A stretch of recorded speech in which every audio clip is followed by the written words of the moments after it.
যে টেট আসলে প্রহসন প্রাথমিক শিক্ষক নিয়োগ হবে, এটা তো কারোর জমিদারির চাকরি নয়, এটা সরকার পয়সা দেবেন, সরকারি চাকরি। তা সেই চাকরিতে নিয়োগের জন্য বিধায়করা বিধানসভা ভিত্তিক তালিকা দেবেন কেন? কোনো প্রতিবাদ সরকার করেনি, প্রাথমিক শিক্ষা সংসদ করেনি, প্রাথমিক শিক্ষার নিয়োগের সঙ্গে জড়িত কোনো ব্যক্তি করেনি। অর্থাৎ এই ভয়ঙ্কর অভিযোগটা স্টিং অপারেশনে যেটা উঠে এসেছিল সেটা বিমালম হজম করে নিয়েছিলেন। এখন ঠকবাজতে গা উচার, আদালতে মামলা হয়েছে, ৪২,০০০ কি ৩২,০০০ প্রাথমিক শিক্ষকের চাকরি বাতিলের প্যানেল বাতিলের নির্দেশ হয়েছিল। সেই নির্দেশ এখন আদালতে বিচারাধীন। আমি জানি না যে আগামী দিনে এই ৩২,০০০ চাকরি বাতিল হবে কিনা, সংখ্যাটা বেড়ে ৪২,০০০ হবে কিনা, এবং এর একটা আর্থসামাজিক একটা ভয়ঙ্কর একটা অভিঘাত রয়েছে। গত ১০ বছরে ৭,২০০টা স্কুল বন্ধ হয়ে গেছে, আবার রাজ্য সরকার সিদ্ধান্ত নিয়েছেন ৮,৭০০টা স্কুল বন্ধ হয়ে যাচ্ছে। অর্থাৎ স্কুলগুলো বন্ধ হয়ে যাচ্ছে, স্কুলগুলোতে পড়াবার জন্য শিক্ষক নেই, স্কুলগুলোর অন্যান্য কাজ করার জন্য শিক্ষাকর্মী নেই, এবং রাজ্য সরকার একটা পরিকল্পিত ব্যবস্থা করছেন যাতে অভিভাবকরা বাধ্য হয়। যেসব পর্যবেক্ষণ মাননীয় বিচারপতিদের উঠে আসছে এবং আইনজীবীরা যে সমস্ত তথ্য তুলে ধরছেন তাতে ভয়ঙ্কর আশঙ্কা যাচ্ছে যে এই পুরো প্যানেল না বাতিল হয়ে যায়। যারা যোগ্য, যারা মেধা পরিশ্রম এবং পরীক্ষা দিয়ে কোনো রকম দুর্নীতির মধ্যে না থেকে চাকরিটা পেয়েছিলেন তাদের চাকরিটাও চলে গেছে। প্রাথমিকের ক্ষেত্রেও কিন্তু এইটার একটা বড় আশঙ্কা দেখা দিয়েছে। যারা ঘুষ দিয়ে প্রাথমিক শিক্ষকের চাকরি পেয়েছেন, দুর্নীতি করে প্রাথমিক শিক্ষকের চাকরি পেয়েছেন, তারা যদি আপনার ছেলে মেয়েদের পড়ায়, তারা তো অযোগ্য বলেই তো ঘুষ দিয়ে দুর্নীতির মাধ্যমে চাকরিটা জোগাড় করেছেন।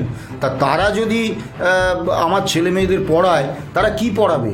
এই দুর্নীতি যখন ঘটেছিল তখন শিক্ষা পর্ষদের সভাপতি, অন্যান্য পদাধিকারী এবং শিক্ষামন্ত্রীর ভূমিকা কি ছিল? এটা কোনো প্রশাসনিক ব্যর্থতা নয়, এটা একেবারে প্রাতিষ্ঠানিক দুর্নীতি, ইনস্টিটিউশনাল করাপশান। এবং এই করাপশানটা কোনো রাজনৈতিক দল করেনি, কোনো ব্যক্তি করেনি, এই করাপশানটা করেছে সরকার।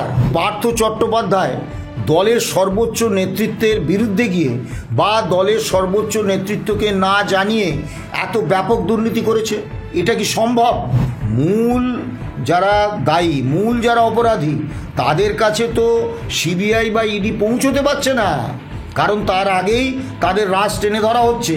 কোনো দুর্নীতিতে সিবিআই বা ইডি দুর্নীতি করে একেবারে যারা মূল মাথা তাদের কাজ অবধি পৌঁছে একেবারে নির্ভরযোগ্য এবং বিশ্বাসযোগ্য একটা চার্জশিট দাখিল করে দোষীদের শাস্তির ব্যবস্থা করেছে, এরকম দেখেছেন নাকি?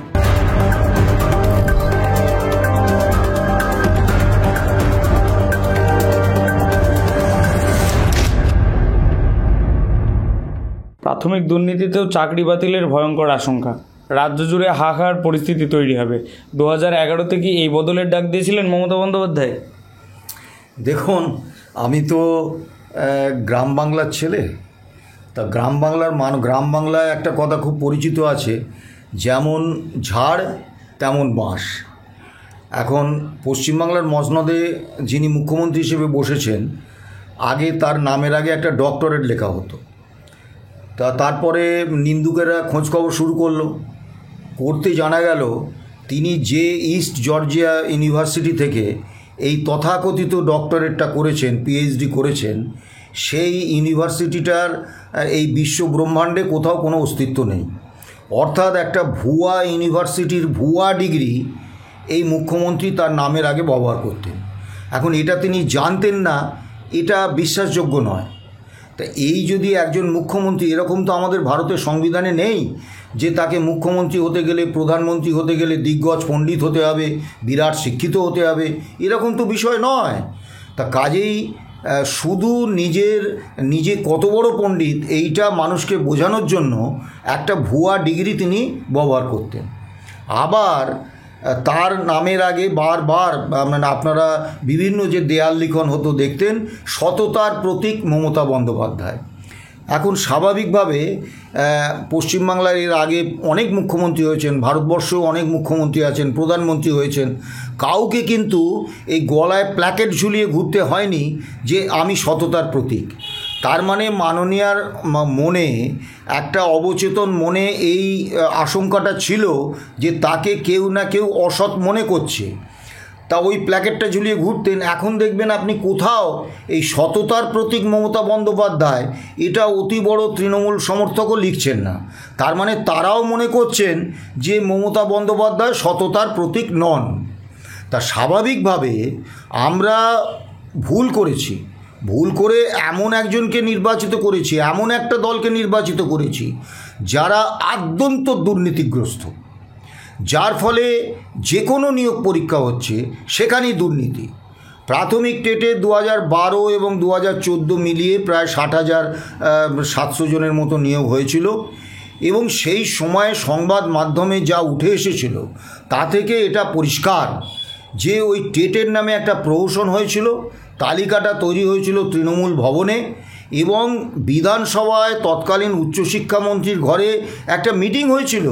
সেই মিটিংয়ে বিধায়কদের নির্দেশ দেওয়া হয়েছিল যে বিধানসভা ভিত্তিক তালিকা তৈরি করতে হবে, কারা প্রাথমিক শিক্ষক নিয়োগের পরীক্ষা দিয়েছে, তাদের নাম, বাবার নাম, মহিলা হলে তাদের স্বামী বা স্বামীর নাম, আবার তার ঠিকানা, সমস্ত অ্যাডমিট কার্ড, তার রোল নাম্বার, সমস্ত কিছু দিতে হবে, তার পরিচয়পত্রের নকল দিয়ে বিধানসভা ভিত্তিক তালিকা ওই জমা দিতে হবে।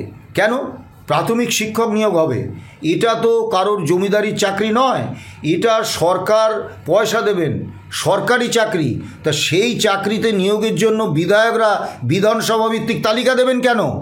এবং সেই তালিকা অনুসারে একটা স্টিং অপারেশান 2015 সালে বেরিয়েছিল। সেই স্টিং অপারেশনে পরিষ্কার সমস্ত টিভি চ্যানেলে বারবার দেখানো হয়েছিল, সেখানে বলতে শোনা যাচ্ছে যে টেট আসলে প্রহসন। এই বিধানসভা ভিত্তিক তালিকার ভিত্তিতে তৃণমূল ভবনে তথাকথিত মেধা তালিকা তৈরি হচ্ছে এবং সেই মেধা তালিকা থেকেই নিয়োগ হবে। কোনো প্রতিবাদ সরকার করেনি, প্রাথমিক শিক্ষা সংসদ করেনি, প্রাথমিক শিক্ষার নিয়োগের সঙ্গে জড়িত কোনো ব্যক্তি করেনি। অর্থাৎ এই ভয়ঙ্কর অভিযোগটা স্টিং অপারেশনে যেটা উঠে এসেছিল সেটা বিমালম হজম করে নিয়েছিলেন, যার ফলে এই প্রাথমিক শিক্ষক নিয়োগে যে ব্যাপক দুর্নীতি হয়েছে এটা আর কোনো লুকোনো বিষয় নয়, এটা সবাই জানে। এখন সমস্যার বিষয় হচ্ছে এই 60,700 জনের মধ্যে এমন অনেকে রয়েছেন যারা কিন্তু এই দুর্নীতির মাধ্যমে বা ওই বিধানসভা ভিত্তিক সুপারিশের তালিকা অনুসারে তারা চাকরিটা পাননি।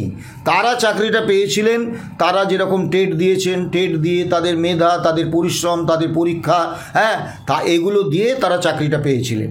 এখন সমস্যা হয়ে যাচ্ছে দুটো। এক নম্বর হচ্ছে এই সমাজে এই যে 60,000-এর ওপর যে শিক্ষক, প্রাথমিক শিক্ষক যে নিয়োগ হয়েছে এই সরকারের আমলে, তাদের প্রত্যেকের প্রতি অভিভাবক বা সাধারণ মানুষের একটা ধারণা যে এরা সবাই বোধহয় দুর্নীতির মাধ্যমে ঘুষ দিয়ে বা ওই বিধানসভা ভিত্তিক সুপারিশের তালিকা অনুসারে প্রাথমিক শিক্ষকের চাকরিটা পেয়েছে। তাদের সকলের সামাজিক সম্মানটা ভুলুণ্ঠিত হয়ে গেছে। দ্বিতীয় যে বিষয়টা, এখন ঠকবাজতে গা উচাড়, আদালতে মামলা হয়েছে, 42,000 কি 32,000 প্রাথমিক শিক্ষকের চাকরি বাতিলের, প্যানেল বাতিলের নির্দেশ হয়েছিল। সেই নির্দেশ এখন আদালতে বিচারাধীন।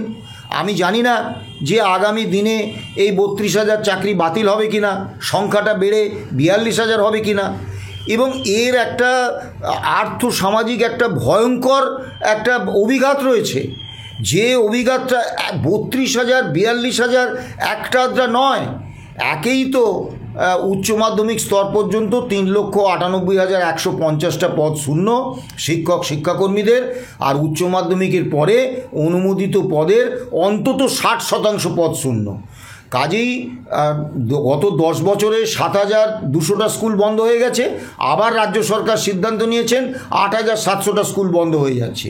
অর্থাৎ স্কুলগুলো বন্ধ হয়ে যাচ্ছে, স্কুলগুলোতে পড়াবার জন্য শিক্ষক নেই, স্কুলগুলোর অন্যান্য কাজ করার জন্য শিক্ষাকর্মী নেই, এবং রাজ্য সরকার একটা মানে পরিকল্পিত ব্যবস্থা করছেন যাতে অভিভাবকরা বাধ্য হয়। আমি যদি আমার ছেলে মেয়ে নাতি নাতনি যেই হোক প্রাথমিক স্কুলে পড়তে যাবে, আমি যদি দেখি সেই স্কুলে কোনো শিক্ষক নেই বা 4টে ক্লাসের জন্য একজন শিক্ষক, তা স্বাভাবিকভাবে আমি তো আমার সন্তান সন্ততি বা নাতি নাতনির জন্য আমি তো চেষ্টা করব যে তারা যাতে সুশিক্ষাটা পায়।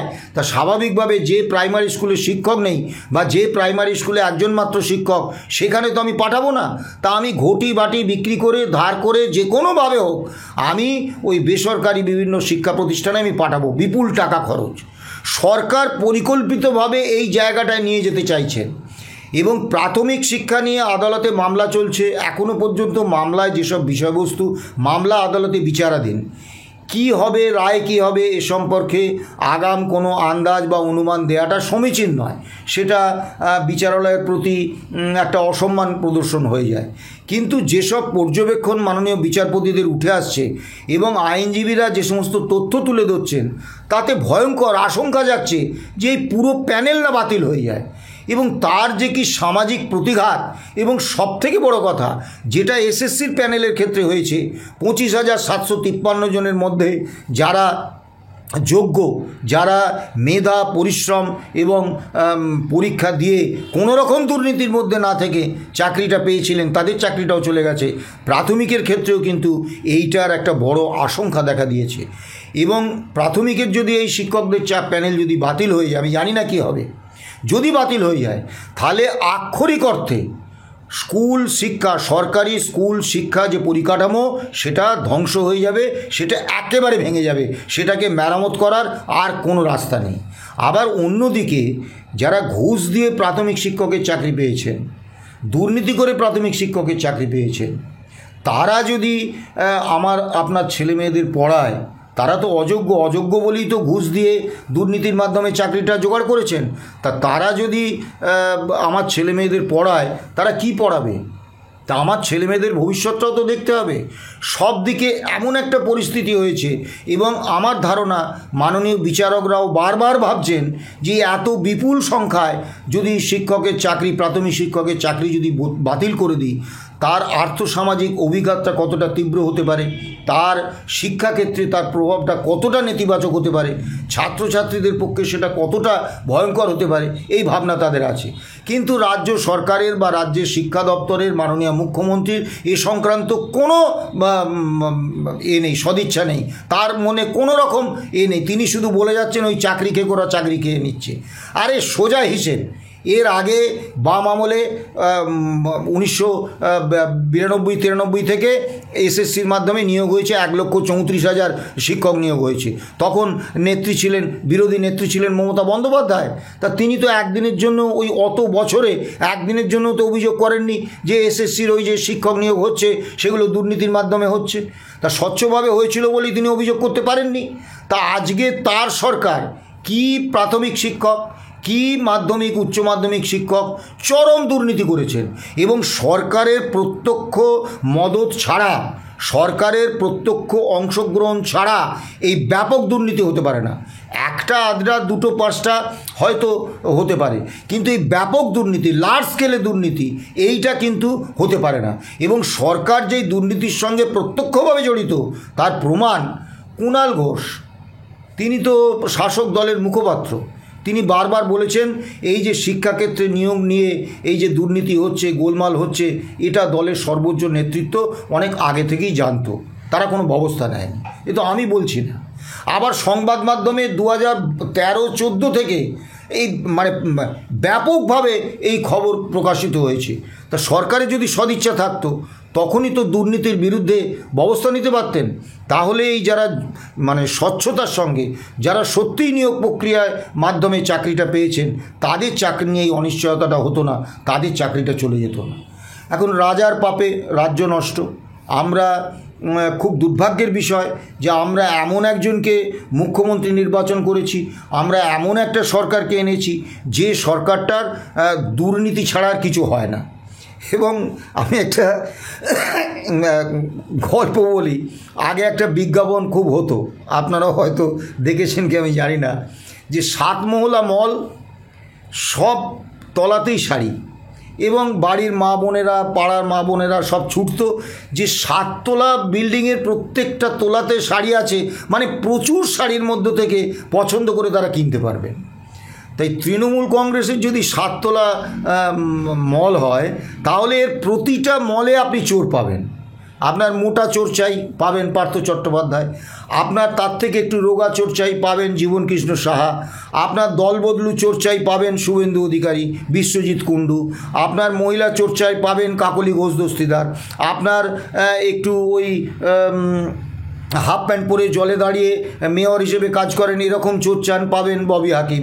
মানে সমস্ত ধরনের যত ক্যাটাগরির চোর আপনার প্রয়োজন, আপনি কিন্তু সমস্ত ক্যাটাগরির চোর এই তৃণমূলের 7 মহলা প্রাসাদ থেকে পাবেন। একটা দল এবং একটা সরকার আপাতমস্তক দুর্নীতির মাধ্যমে ডুবে আছে, যার ফলে সাধারণ মানুষ, সাধারণ কর্মপ্রার্থী যারা সততার সঙ্গে অত্যন্ত পরিশ্রম করে দুর্নীতির সঙ্গে কোনোরকমভাবে যুক্ত না থেকে চাকরি পেয়েছিলেন, তাদের চাকরিও হয় চলে গেছে, না হলে অনিশ্চয়তার মুখে। আর সবথেকে বড় কথা, এই 2011-র পর থেকে যারাই চাকরি পেয়েছেন, তাদের প্রত্যেকের চাকরিটা নিয়ে সাধারণ মানুষের মনে একটা গভীর সন্দেহ দানা বেঁধেছে যে এরা সবাই বোধহয় ঘুষ দিয়ে চাকরি পেয়েছে, যার ফলে তাদের যে সামাজিক সম্মান, এই সামাজিক সম্মানটা একেবারে শেষ হয়ে গেছে। এখন ছাত্রছাত্রীদের চোখে যদি মানে শিক্ষক শিক্ষিকারা শ্রদ্ধার আসনে না থাকেন, যদি ছাত্রছাত্রীরা ভাবে এ ঘুষ দিয়ে চাকরি পাওয়া মাস্টার রে, স্বাভাবিকভাবে এই পরিস্থিতিটা কিন্তু কাম্য নয়। কিন্তু এটা হয়েছে এবং এটা চলছে। তৃণমূলের নেতামন্ত্রীরা জেলে, প্রাথমিকে চাকরি বাতিল হলে ভাতা দেওয়ার রাজনীতি, কিংবা চাকরি খেকো বিকাশ, চাকরি খেকো অভিজিৎ গঙ্গোপাধ্যায়ের কথা বলে আইনজীবী, প্রাক্তন বিচারপতিদের। দেখুন, গণমানুষই শেষ কথা বলে।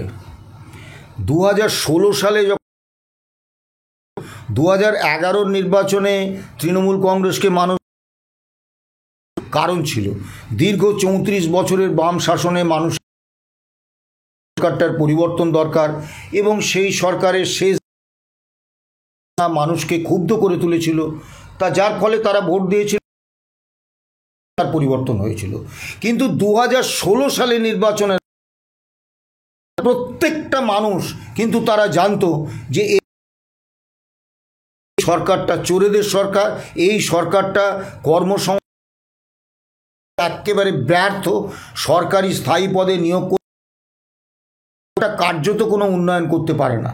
তারপরেও কিন্তু 2000 ভোট দিয়ে তারা নির্বাচিত করে। 2021 সালে যখন নির্বাচন হয়েছে, তখন তো আরও খারাপ। রোজভ্যালি থেকে শুরু করে কয়লা, গলু, বালি, দুর্নীতি, কোনো কিছু বাকি নেই। এমন একটা ক্ষেত্র নেই যে বা সরকার দুর্নীতি করেনি। তাই এটা জেনেও আবার তাদের ক্ষমতায় এনেছেন। তা স্বাভাবিকভাবে প্রতিনিধি হিসেবে চোরেদের নির্বাচন করেন, মানুষ যদি নির্বাচন করেন, তাহলে এরকম অবস্থা চলবে। মানুষকে সামাজিক খাতে বিনিয়োগের নামে 1000 টাকার লক্ষ্মীর ভাণ্ডার নিয়ে সন্তান সন্ততির কর্মসংস্থান একটা ভালো স্থান আছে এটা মনে করবেন, জিনিসপত্রের দাম কমার প্রয়োজন আছে এটা মনে করবেন, রাজ্যে পরিকাঠামো উন্নয়ন, রাজ্যে রাস্তাঘাট হোক এটা মনে করবেন, রাজ্যের সরকারি পরিকাঠামো আগের মতো, আগের সরকারের মতো উন্নত হোক, পরিকাঠামো আগের মতো উন্নত হোক, সমস্ত মানুষের মধ্যে হোক, এইটা চাইবেন। মানুষকে ঠিক করতে হবে যে তারা নির্বাচনে জনমতের প্রকৃত প্রতিফলন ব্যবহার করে, পুলিশ প্রশাসনকে ব্যবহার করে তৃণমূল ক্ষমতার অভিযোগ, এবং বহু ক্ষেত্রে এই অভিযোগের মধ্যে সত্য বলবো, মানুষ যদি বেঁকে বসে তাহলে কিন্তু কোনো পেশি শক্তি, কোনো পুলিশ অধিকার থেকে আটকে রাখতে পারবে না। মানুষকে সিদ্ধান্ত নিতে হবে, বসিয়ে রাখে তো থাকবে, এই অবস্থায় চলবে, হয়ে যাবে। কি করা যাবে?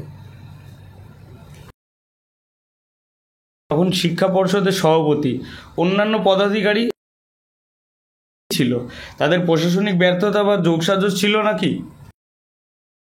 এটা কোনো প্রশাসনিক ব্যর্থতা নয়, এটা ইনস্টিটিউশনাল করাপশন। এবং রাজনৈতিক দল করেনি, কোনো ব্যক্তি করেনি, এই সরকার। এখানে ওই ব্যক্তি চট্টোপাধ্যায়ের কোনো ভূমিকা নেই। আপনি কি বিশ্বাস করেন দলের সর্বোচ্চ নেতৃত্বের বিরুদ্ধে গিয়ে না জানিয়ে এত ব্যাপক দুর্নীতি করেছে? এটা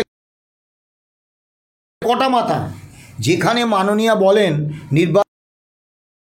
নির্বাচনের আগে বলেন 292টা কেন্দ্রেই আমি প্রার্থীকে দেখার দরকার নেই।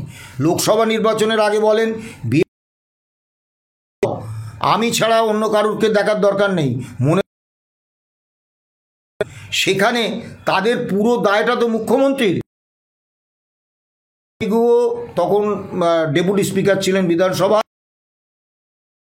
কাছের মানুষ ছিলেন। তিনি মহাজাতি সদনে একটা সভায় বলেছিলেন সরকারে, অর্থাৎ তৃণমূল দল এবং তৃণমূল সরকারে পোস্টার নাম হচ্ছে মমতা বন্দ্যোপাধ্যায়। তা একদম অক্ষরে অক্ষরে সত্যি। তা সেখানে আপনি কি ভট্টাচার্য, এই পার্থ চট্টোপাধ্যায়, এরা এই ব্যাপক দুর্নীতি সরকার জানতো না, সরকারের কোনো ছিল, সরকারি মদতে হয়েছে, এটা একেবারে ইনস্টিটিউট। এটার জন্য ওই ব্যক্তি এদের দায়ী করে লাভ নেই। মূল যারা দায়ী, সিবিআই বা ইডি পৌঁছতে পারছে না, কারণ তারা হচ্ছে, যার ফলে মানিক ভট্টাচার্য একটা পার্থ চট্টোপাধ্যায় পড়ে। এই নিয়োগ দুর্নীতিতে যারা ধরা পড়েছে প্রত্যেকে জামিনে ছাড়া পেয়ে যাবে। এবং সিবিআই আপনাকে দিই, অনুব্রত মণ্ডল একটা ভয়ঙ্কর লোক। এত পুলিশ অফিসারকে, কর্মরত পুলিশ অফিসারকে তার অশ্রাব্য ভাষায় গালাগালি দিতে পারে, তাদেরকে মানে ধর্ষণ পরেও তার কিছু হয় না। তা সেই অনুব্রত মণ্ডল জামিন পেয়ে গেল। এবং সিবিআইয়ের ব্যর্থতায় সিবিআই আজও পর্যন্ত কোনো প্রয়াস নেয়নি। তা ওই মামলায় 70 জন সাক্ষী আছে তার বিরুদ্ধে। তা আপনি ওই 70 জনের একজনও অনুব্রত বাবুর বিরুদ্ধে, যার ফলে সাক্ষীরা হবে, মামলা কেঁচে যাবে। অর্থাৎ নির্বাচন আসার আগে একটু নাচনকোদন করে, কিন্তু মূল যারা অপরাধী তাদের সাজা দেওয়ার ব্যাপারে হয় অযোগ্য, চূড়ান্ত ব্যর্থ, অথবা মোদি অমিত শাহর নির্দেশে তারা ওই, এটা তো সঠিকভাবে আমার পক্ষে বলা সম্ভব নয়, কিন্তু দুর্নীতিগ্রস্ত যারা তাদের গায়ে কিন্তু কোনো, যারা করেছে তাদের গায়ে আঁচড় পড়ছে না। হেমন্ত সোরেন গ্রেপ্তার অবস্থায়, কেজরিওয়াল গ্রেপ্তার হতে পারেন মুখ্যমন্ত্রী থাকা অবস্থায়, বাদ দিন অভিষেক বন্দ্যোপাধ্যায়ের কাছে পৌঁছানোর ক্ষমতা। ইডি সিবিআই নিয়ে আর গল্প বলে লাভ নেই। শিক্ষা দপ্তর মুখ্যমন্ত্রীর দপ্তরে গুরুত্বপূর্ণ দায়িত্ব সামলেছেন। সাই ছাড়া কি কখনো কোনো দুর্নীতি হওয়া সম্ভব? একদমই নয়। জ্যোতি বসু যখন মুখ্যমন্ত্রী তখন যে আচ্ছা পশ্চিমবঙ্গে দাঙ্গা হয় না কেন? সরকার চাইলে দুর্নীতি হবে, সরকার না চাইলে দুর্নীতি হবে না। সরকারি দপ্তরে আপনারা যাবেন, আমরা প্রায় অভিযোগ পাই যে সেখানে, এখন আপনি বলুন একদম স্বয়ংক্রিয় ব্যবস্থা আছে সরকার, এবং দুর্নীতি যারা করছে আপনি সেখানে আপনার একটা কাজ করে দেওয়ার জন্য ঘুষ চাইছে, এই খবরটা দৃষ্টান্তমূলক একটা শাস্তির আওতায় আনা হয়, তার চাকরিটা যদি দ্বিতীয় কোনো সরকারি কর্মচারী এই সাহসটা দেখাবে, এর জন্য যাবেন, আপনার থেকে ঘুষ চাইবে। অর্থাৎ সরকার চাইছে বলে এই দুর্নীতিটা হচ্ছে, এবং এই দুর্নীতির ভাগ পকেটে ঢুকছে, সেই জন্য সরকার কিছু করছে না। সরকার অর্থ উপার্জনের একটা হাতিয়ার হিসেবে আমরা শাসক দলে থাকব, কিছু ডোল পলিটিক্স দেবো মানুষকে, মানুষ সেইটা নিয়ে সন্তুষ্ট থাকবে। সরকারি প্রশাসন যন্ত্রকে ব্যবহার করে কোটি কোটি টাকার দুর্নীতি 25-75 রেশিওতে আমাদের কাছে আসবে। এই তো ইডি ও সিবিআইয়ের ভূমিকা আজ কোনো অজ্ঞাত কারণের মাঝপথে কি থেমে যাচ্ছে? যন্ত্রণা ভোগ করছে রাজ্যবাসী। একদিকে বেকারত্ব, চাকরি খুইয়ে কেউ আত্মহত্যার পথ বেছে নেন, কাউকে চপ বেচে নিজের জীবিকা বহন করতে হয়। রাজ্যের ভবিষ্যৎ কী স্যার? দেখুন, 2013 সালে আব্দুল মান্নান আর বিকাশ রঞ্জন ভট্টাচার্য তারা সারদা নিয়ে সুপ্রিম কোর্টে মামলা করেছিলেন, যে সারদায় চিটফান্ডে প্রচুর লোক ক্ষতিগ্রস্ত হয়েছে তার বিরুদ্ধে, এবং এতে শাসক দলের নেতা নেত্রীরা সব জড়িত, তাই এর বিরুদ্ধে সিবিআই তদন্তের নির্দেশ দিন। তা 2013 সালে সুপ্রিম কোর্টের এই নির্দেশ হয়েছিল। আজকে 2025 সাল, সারদা তদন্ত বলে কিছু আছে বলে আপনারা জানেন নাকি? তারপরে রোজ ভ্যালি, অ্যালকেমিস্ট তো আবার তৃণমূলের এমপি, ওই তার কোম্পানি। তারপরে এসছে কয়লা, গলু, বালি ইত্যাদি ইত্যাদি। 2016 সালে এসছে নারদ, তারপরে এসছে নিয়োগ দুর্নীতি। আপনি কোনো দুর্নীতিতে সিবিআই বা ইডি দুর্নীতি করে একেবারে মানে যারা মূল মাথা তাদের কাজ অবধি পৌঁছে একেবারে নির্ভরযোগ্য এবং বিশ্বাসযোগ্য একটা চার্জশিট দাখিল করে দোষীদের শাস্তির ব্যবস্থা করেছে, এরকম দেখেছেন নাকি? আসলে সোজা সাপটা বলছি, এই ইডি বা সিবিআই এরা হচ্ছে কেন্দ্রীয় এজেন্সি। এই এজেন্সিগুলো আদালতের নির্দেশে তদন্ত করছে, এবং এই তদন্তটাকে নরেন্দ্র মোদী, অমিত শাহ, মমতা বন্দ্যোপাধ্যায়কে ভয় দেখানোর কাজে ব্যবহার করছে। অর্থাৎ যদি আমার কথা না শোনো তাহলে কিন্তু এই তদন্তে তোমার বিপদ আছে, জেলে যেতে হবে। এই ভয়টা দেখিয়ে মমতা ব্যানার্জি এবং তার তৃণমূল কংগ্রেসকে সর্বভারতীয় স্তরে বিজেপির বি টিম হিসেবে কাজ করতে বাধ্য করছে। আপনারা লক্ষ্য করবেন, বিভিন্ন রাজ্যে দেখবেন তৃণমূল দল তৈরি করে নির্বাচন হয়, এবং সেখানে বিপুল টাকা ঢালে। এই টাকা কোথা থেকে আসে? একটা আঞ্চলিক দল এত বিপুল খরচা কোথা থেকে করে? এবং নির্বাচনে তৃণমূলের প্রার্থীদের জামানত বাজেয়াপ্ত হয়, কিন্তু ভোট কাটাকাটির খেলা হয়। সেখানে কংগ্রেসে হেরে গেলেই, বিজেপি জিতে গেলেই তৃণমূল ওখান থেকে দোকান গুটিয়ে নিয়ে চলে আসে। এরকম 6টা রাজ্যের নাম আমি আপনাকে বলতে পারি। তো এটা কেন তৃণমূল করে? আবার সারা ভারতবর্ষে যখন এটা সবাই জানে যে বিজেপিকে যদি দিল্লিতে কেন্দ্রীয় সরকার থেকে সরাতে হয় তাহলে বিজেপি বিরোধী একটা জোট দরকার। সেই জোটের কাজটা যখনই এগোয়, মমতা বন্দ্যোপাধ্যায়ের দল সেই জোটে ঢুকে বিভিন্ন ঝামেলা তৈরি করেন যাতে জোটটা দুর্বল হয়। অর্থাৎ 67টা বিল সংসদে এসছে যেগুলো বিরোধীরা মনে করেছেন এগুলো জনবিরোধী, তার বিরুদ্ধে তারা ভোট দিয়েছেন যখন ভোটাভুটি হয়েছে, কিন্তু তৃণমূল সব ক্ষেত্রে কিন্তু অ্যাবস্টেন করে চলে এসছে, ভোটটা দেয়নি, বিভিন্ন অজুহাত দিয়েছে। অর্থাৎ তৃণমূল কংগ্রেস কিন্তু সর্বভারতীয় স্তরে এই যে ক্যা ছি বলে কিছুদিন ধরে মাননীয় নাচলেন, কিন্তু এই সিএ নিয়ে যেদিন ভোট হলো সংসদে, সেদিনও কিন্তু তৃণমূলের সাংসদরা এই সিএর বিরুদ্ধে ভোট দেননি। অর্থাৎ নরেন্দ্র মোদী সরকারকে সর্বভারতীয় স্তরে রক্ষা করার দায়টা মমতা বন্দ্যোপাধ্যায় নিয়েছেন।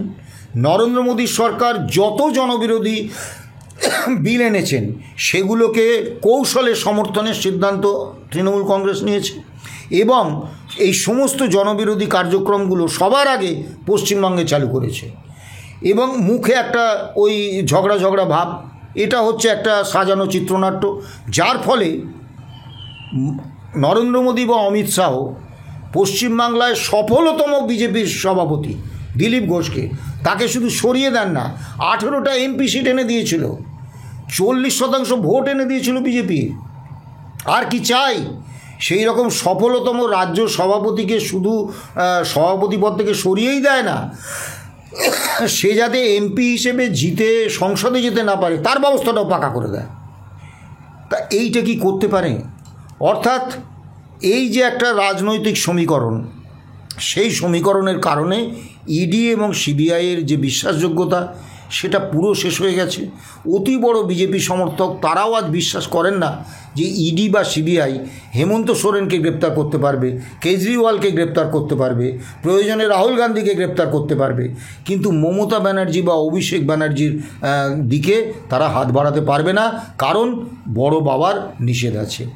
তা যার ফলে ইডি সিবিআই নিয়ে আর আলোচনা না করাই ভালো, এবং আদালতেরও আর কিছু করার নেই, কারণ পুলিশ প্রশাসন কোনো তদন্ত করবে না, তারা দোষীদের পক্ষে আছে। আর ইডি সিবিআইকে দায়িত্ব দিলে তারা নরেন্দ্র মোদী অমিত শাহর নির্দেশে মমতা বন্দ্যোপাধ্যায় বা অভিষেক বন্দ্যোপাধ্যায়ের বিরুদ্ধে কিছু করবে না, কাজেই ওই তদন্ত খেলা চলবে। তা আদালতই বা কী করবে? আদালত তো আর নিজে তদন্ত করতে পারবে না, কাজেই এরকম দুর্নীতি চলবে যতদিন এই সরকারটা থাকবে।